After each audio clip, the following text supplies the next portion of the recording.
আসসালামু আলাইকুম আমার প্রিয় আপু ভাই আঙ্কেল আন্টিরা কেমন আছেন সবাই।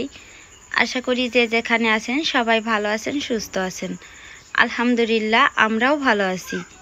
আমার গ্রামীণ জীবনযাপনের নতুন আরও একটি ভিডিওতে আপনাদের সবাইকে অনেক অনেক স্বাগতম জানাই।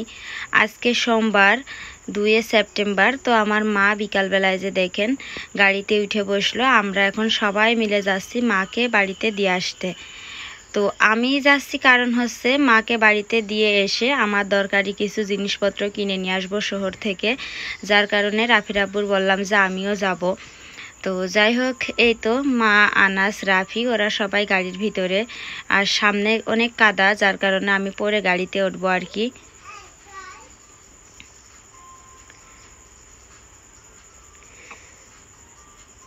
তো দেখেন মা তো চলে যাচ্ছে। মার তো খুব খুশি লাগছে, নিজের বাড়িতে যাবে। আসলে যে কোনো মানুষের কিন্তু নিজের বাড়ির মতন শান্তি পৃথিবীতে কোথাও নেই। যেখানে যত যাক, যেখানে যত ভালো খাবার থাকুক, দামি ঘর বাড়ি থাকুক আর যাই থাকুক, যে কোনো মানুষের কিন্তু নিজের ছোট্ট কুড়ে ঘর হোক আর রাজপ্রাসাদ হোক, যে কোনো মানুষেরই নিজের বাড়ি নিজের ঘরের মতন কত শান্তি নেই। তো আমার মা আমার কাছে আসলেই শুধু ছটফট করে কবে বাড়ি যাবে, কবে বাড়ি যাবে এরকম করে।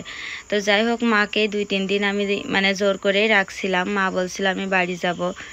তো দেখেন মা গাড়ির ভিতরে বসে রয়েছে, এপাশে রাফি, এপাশে আনাস। তো মার অনেক ওষুধ টষুধ কিনে দিয়েছি, মানে সেদিন ডাক্তার দেখাইয়ে যে প্রেসক্রিপশন দিল, ওখানে যে ওষুধ লিখে দিয়েছে কেনার জন্য, তো সেই ওষুধগুলো কিনে মার বুঝিয়ে দিলাম কখন কোনটা খেতে হবে। তো মা ওষুধগুলো নিয়ে যাচ্ছে আর খালি বলছে দোয়া করবি যেন আমি ভালো হয়ে যাই। তো আপনাদের কাছেও সবার বলছি আমার মার জন্য আপনারা দোয়া করবেন। তার এই বয়সে কতটা যে কষ্ট, সে খালি হাতে হাঁটতে পারে না, পা খুঁড়াইয়ে হাঁটে, জুতা পায়ে দিতে পারে না, অনেক কষ্টে জুতা পায়ে দেয়। সে জুতা একটু হাঁটতে গেলে পার ভিতর থেকে বের হয়ে যায়। আমার মার কিন্তু কোমরের উপরে কোনো আল্লাহর রহমতে কোনো রোগ নেই। অনেকবার অনেক রকমের পরীক্ষা করেছে, মানে কোমরের নিচেই যত সমস্যা, কোমরের উপরে আল্লাহর রহমতে তার কিডনি এটা সেটা, মানে যত যা মানুষের কত রোগ থাকে পেটের ভিতরেও কিন্তু।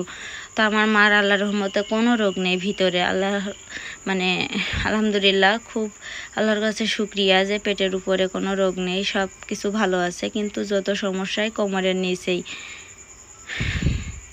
তো যাই হোক, মা গাড়ির ভিতরে বসে আছে। তো আমরা প্রথম আসলাম শহরে, এসে তারপরে দুটো বটির কাঠ কিনলাম। একটা হচ্ছে মার মাছ কাটা সবজি কাটা বটি, সেই কাঠ নেই বাড়িতে, তো সেই কাঠ মার কিনে দিলাম, মানে যেটার উপরে বসতে হয়। এই যে দেখেন এটা। আর এদিকে একটা আমরা খড় কাটা খড় বিছালি কাটা বটি কিনলাম, আর বটির সাথে একটা আষাঢ়ি কিনলাম, মানে ওইটার নাম আষাঢ়ি বলে আমাদের এখানে।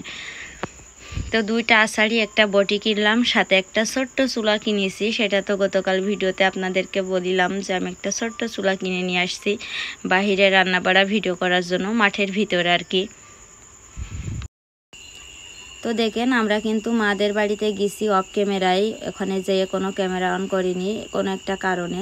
তো যাই হোক, মাকে অফ ক্যামেরায় মাকে বাড়ি পৌঁছায় দিয়ে এসে তারপরে এই যে আমরা আসছি এখন একটা ইটের ভাটায়।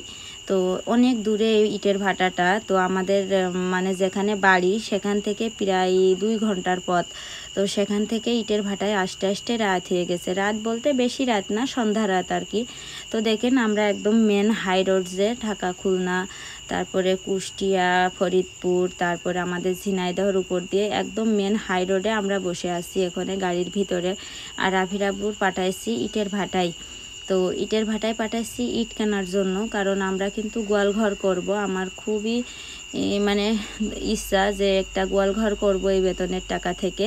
তারপরে ইনশাল্লাহ সামনে আবার যখন বেতন পাবো, তারপরে আবার বেতন পাবো, তখন একটু একটু করে গুছিয়ে গরু কিনবো।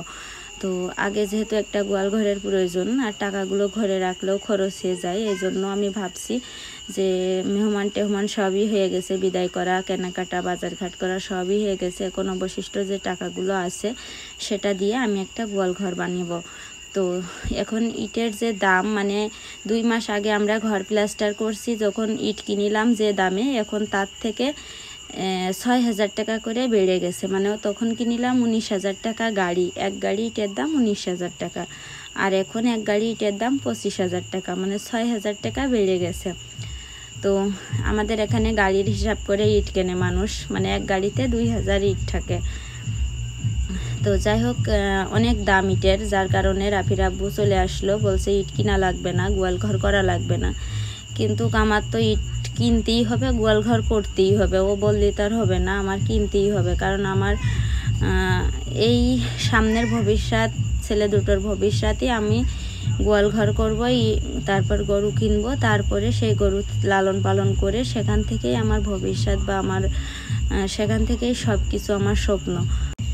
তো যাই হোক, যত দামি হোক আমার করার কিছু নেই। তো এই ইট ভাটা থেকে আর কিনবো না, আরও আরেকটা ইট ভাটা আছে, তো ওখান থেকে একদিন ইট কিনে নিয়ে যাব, 2-1 দিনের ভিতরে আর কি। তো যাই হোক, ইটের ভাটা থেকে ইট আর কেনা হলো না। তারপরে চলে আসলাম একটা ওষুধের ফার্মেসিতে। সেখান থেকে এসে আমার পায়ের জন্য দেখেন পার কি অবস্থা, চুলকাতি পাটা পুরো ঘা হয়ে গেছে। আসলে চুলকালি বেশি হয়, তারপরেও চুলকানো হয়ে যায়, কি করব। তো অবশেষে আমি ডাক্তারের ফার্মেসি থেকে 2টো মলম নিয়ে আসছি, একটা পায়ের মলম আর একটা মুখের মলম, আর সাথে কিছু খাবারের ওষুধ দিয়েছে। তো সেটা নিয়ে সোজা বাড়িতে এসে তারপরে তো রান্না বাড়া খাওয়া দাওয়া সবই হয়ে গেছে। এখন নিজে রাতের বেলা ঘুমাবো। তো ঘুমানোর সময় এখন পায়ে ক্রিম মাখছি, মুখে ক্রিম মাখছি। তো যাই হোক, আজকের ভিডিওটা আমি এখানেই শেষ করে দিচ্ছি।